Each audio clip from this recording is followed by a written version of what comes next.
That's right, we're going to start off by going on Interstate Highway 10 eastbound towards Louisiana. Here's some facts about the interstate highway system you might not know. On June 29, 1956, President Dwight Eisenhower signed the Federal Aid Highway Act of 1956. The bill would create a 41,000-mile national system of interstate and defense highways that would eliminate unsafe roads, inefficient routes, traffic jams, and all of the other things that got in the way of speedy, safe, transcontinental travel. At the same time, highway advocates argued in case of atomic attack on our key cities, the road net would permit quick evacuation of target areas. For all of these reasons, the 1956 law declared that the construction of an elaborate expressway system was essential to the national interest. Today, there are more than 250 million cars and trucks in the United States, or almost one per person. At the end of the 19th century, by contrast, there was just one motorized vehicle on the road for every 18,000 Americans. At the same time, most of these roads were made not of asphalt or concrete, but of packed dirt or mud. Under these circumstances, driving a motor car was not simply a way to get from one place to another. It was an adventure. Outside cities and towns, there was almost no gas stations or even street signs, and rest stops were unheard of. Said the Brooklyn Eagle newspaper in 1910, automobiling was the last call of the wild. At 3,020 miles, Interstate 90, connecting Seattle, Washington to Boston, Massachusetts, is the longest highway in the interstate highway system. Interstate 10 connects Santa Monica, California to Jacksonville, Florida. It goes through the state of Texas along the way. Altogether, Interstate 10 covers 2,460 miles through 8 states. On Interstate 10 between San Antonio and El Paso, there is a stretch where the speed limit is 80 miles per hour, making it one of the fastest highways in the United States. In the state of Texas, Interstate 10 covers just under 880 miles from Anthony to Orange, making it the longest continuous untolled freeway in North America operated by a single authority, the Texas Department of Transportation. There are tolling options in the city of Houston. We are now entering the city of Vidor. Vidor was incorporated in 1960 and became a home rule city in 1967. Vidor takes its name from Charles Shelton Vidor of Galveston, a co-founder of the Miller-Vidor Timber Company on the site of the present city. Lumber was the community chief's industry from 1913 to 1924, when the lumber company was moved to Lakeview. Steady growth followed, and by 1940s, many Vidoridians were employed in the petrochemical industry of Jefferson and Orange counties. For years, artisans and craftsmen who work in these plants have been building their homes in the Vidor area. In August of 1976, the Georgetown, Texas Steel Corporation opened a $100 million steel mill in the Vidor area near the Neches River. This also opened the way for a flood of new industries seeking sites for expansion. Vidor is located in the northwestern part of Orange County, where vast acreage is available for industry, commercial enterprises, and smaller businesses. Much of the land is accessible to the Neches.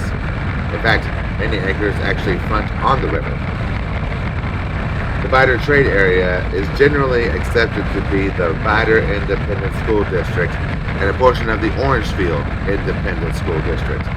It comprises some 168 square miles. 3 of the 7 cities in Orange County are located in the trade area. In addition to Vidor, there is Rose City to the west and Pine Forest to the north. Country music artist George Jones was raised in Vidor, and country music artist Tracy Byrd was born and raised in Vidor and still performs in the Golden Triangle at various events. The population census of Vidor as of April 1st, 2020 is 9,789. When obtaining accessories for your bike, make sure and double check that it will fit the bike. Accessories like cruise bars or cell phone holsters may not fit a Sportster if you intended to get it for a cruiser, let alone a touring model or another customized bike.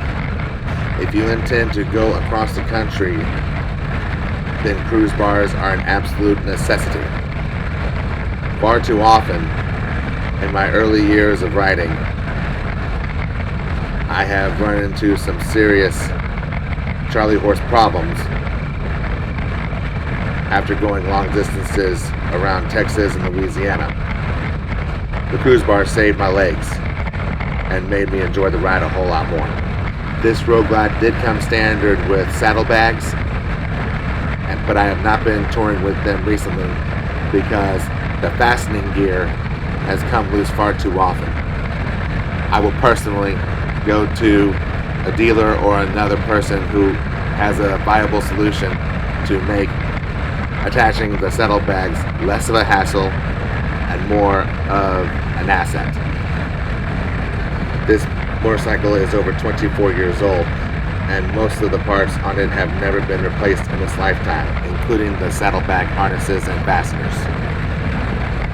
The most major modifications I have made to this bike, besides the cruise bars and the cell phone holster that you can see, is the exhaust pipes.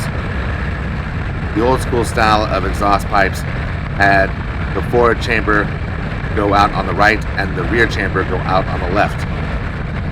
The modern design has both pipes going off on the right in a more discreet way where any passenger does not have to worry about the hot pipes burning their pants or jeans or whatever they choose to ride with. The only flaw I see with the exhaust pipe design is because of the age of the engine. I cannot easily access the transmission dipstick to check the transmission levels. That was a little defect I failed to realize until after the exhaust pipes were replaced. It is because of situations like this that regular maintenance of this older bike is absolutely necessary.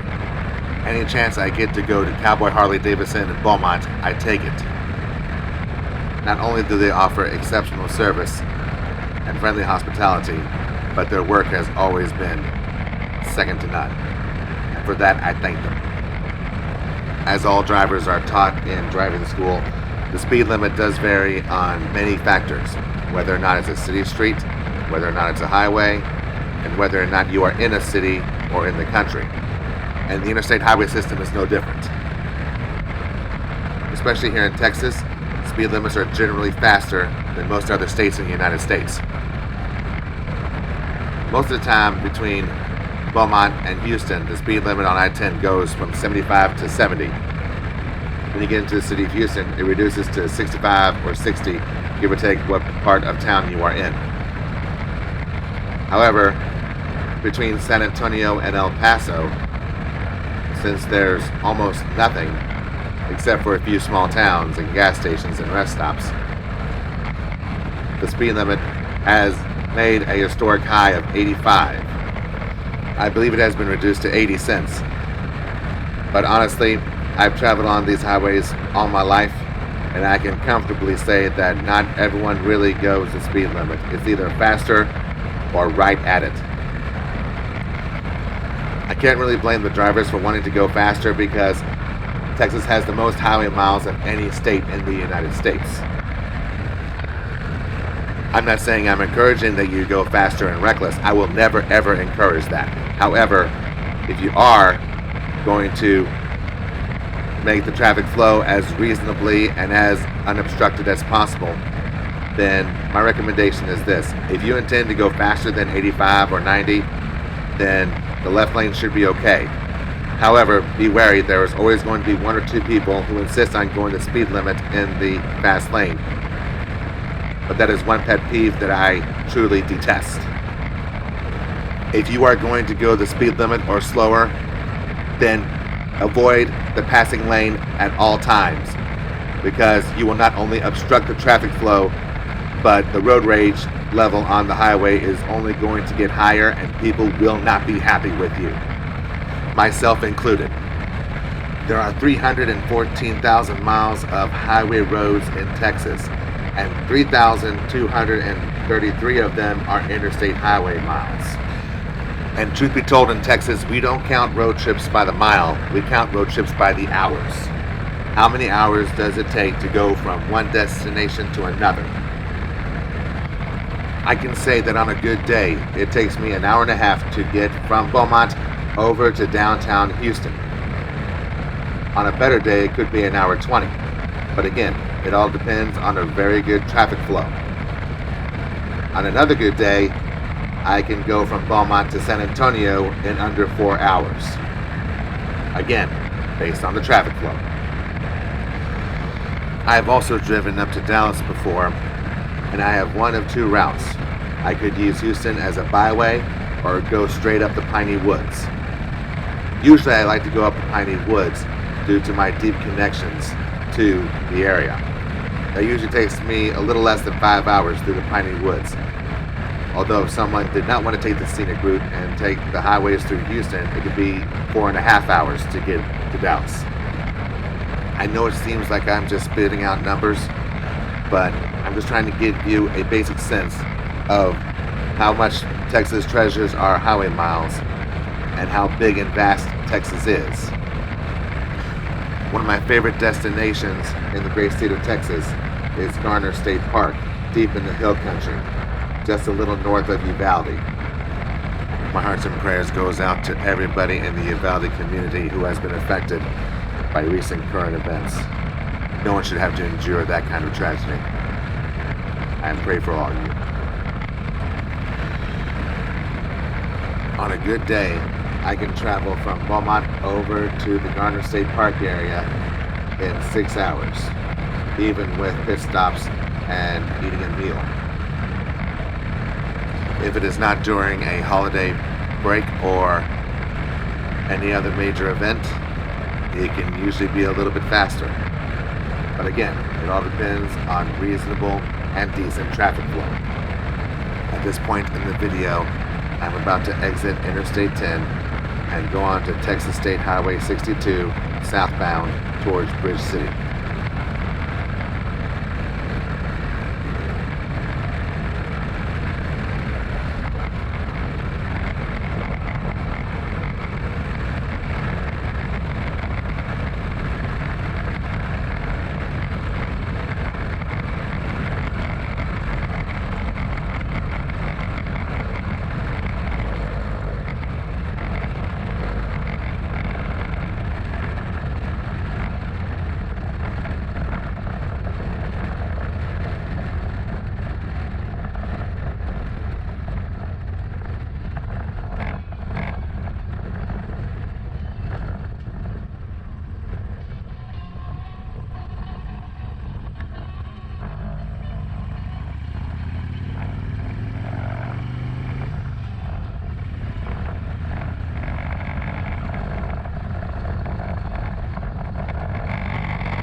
One of my favorite things when driving or riding around Texas is how generally lower the gas prices are compared to the rest of the nation.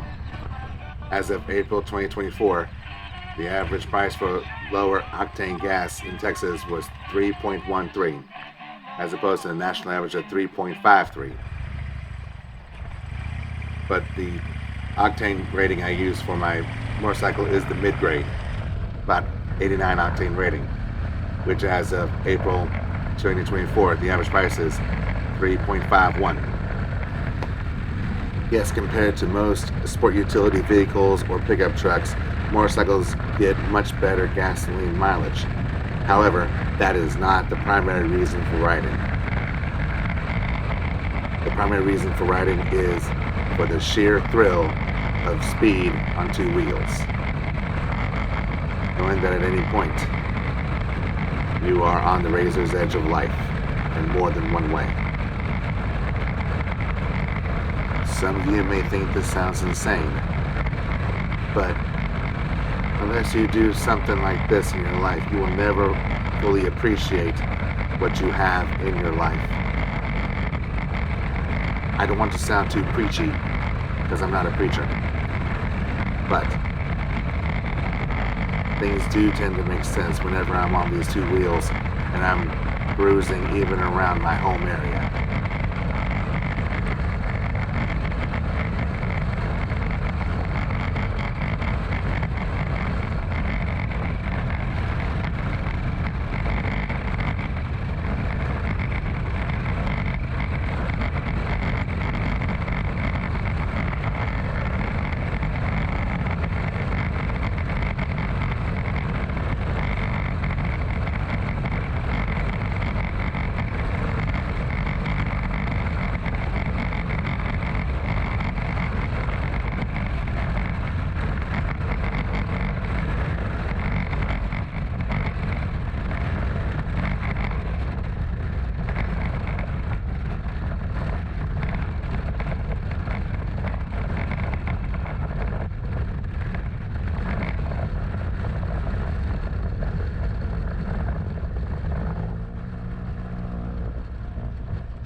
As we enter the town of Bridge City, here is a brief synopsis of the town's history. Located at the junction of State Highway 73, 87, and Farm Road 1442, approximately 22 miles southeast of Beaumont, Bridge City was originally called Prairie View for its location on the coastal prairie, but it became known as Bridge City after the construction of the highway bridge over the Nature's River that was originally called the Port Arthur Orange Bridge, now known today as the Rainbow Bridge.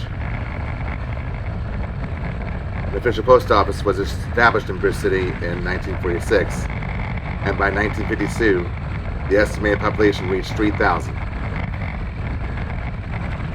As of 2021, the population has reached around 9,500.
As we leave Bridge City and head towards Port Arthur, let's talk a little bit about the Rainbow Bridge before we cross it. Located between Jefferson and Orange County, the Rainbow Bridge is a metal cantilever, rivet connected, worn through truss, with fixed and approach spans. Originally constructed in 1938, facing a major rehab in 1997, it has a main span length of 680 feet. The entire structure length is 7,752 feet, with a roadway width of 28 feet. 3 main spans and 58 approach spans. The Rainbow Bridge is one of the most significant and unique bridges in Texas. It is one of the earliest bridges in the country to display a variation of the cantilever truss that is often called the arch cantilever, in reference to smoothly curved trusses that have none of the traditional pointed towers often found in cantilever truss bridges. However, this bridge has some additional unique details. In particular, this triangle steel bent carefully designed to protect this very tall bridge from hurricane force winds that may occur in this coastal location. The bridge has distinctive and beautiful triangular bends that lend stability to the bridge. The bridge's height, 176 feet of navigational vertical clearance, allows for the large ships that utilize the waterway to pass under. The approaches have a very striking, steep appearance to them because of the surrounding landscape being perfectly flat. The approaches are also perfectly straight, making them more imposing than the approaches for similar bridges, such as the Blue Water Bridge, which has curved approaches. Also, the Blue Water Bridge and the Rainbow Bridge have been turned into one-way couplets, with a new bridge having been constructed next to them.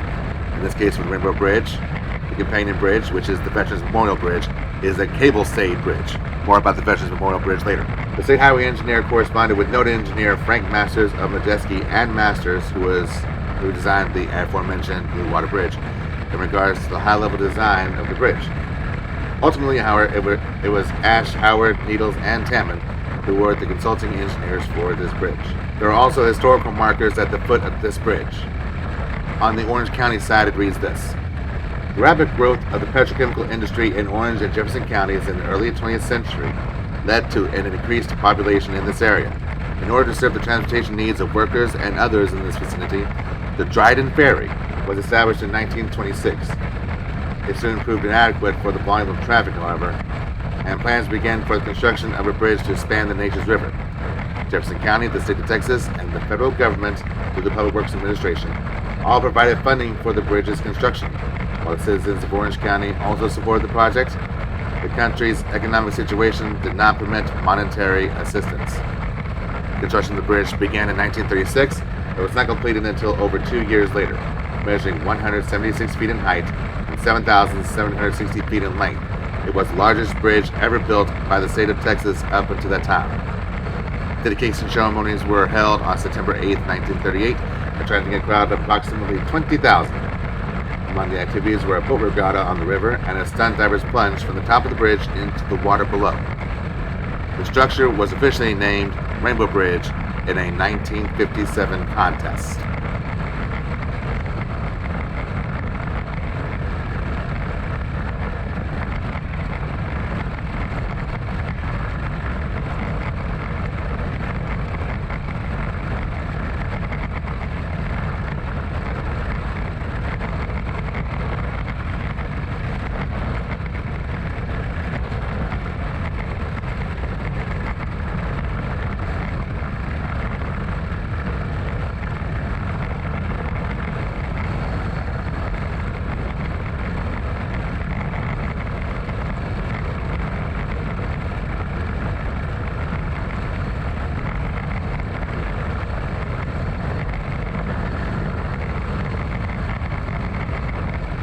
There will be a forthcoming riding video where I cross not only the Rainbow Bridge, but also the Veterans Memorial Bridge and the Dr. Martin Luther King Jr. Parkway Bridge that leads over to Pleasure Island.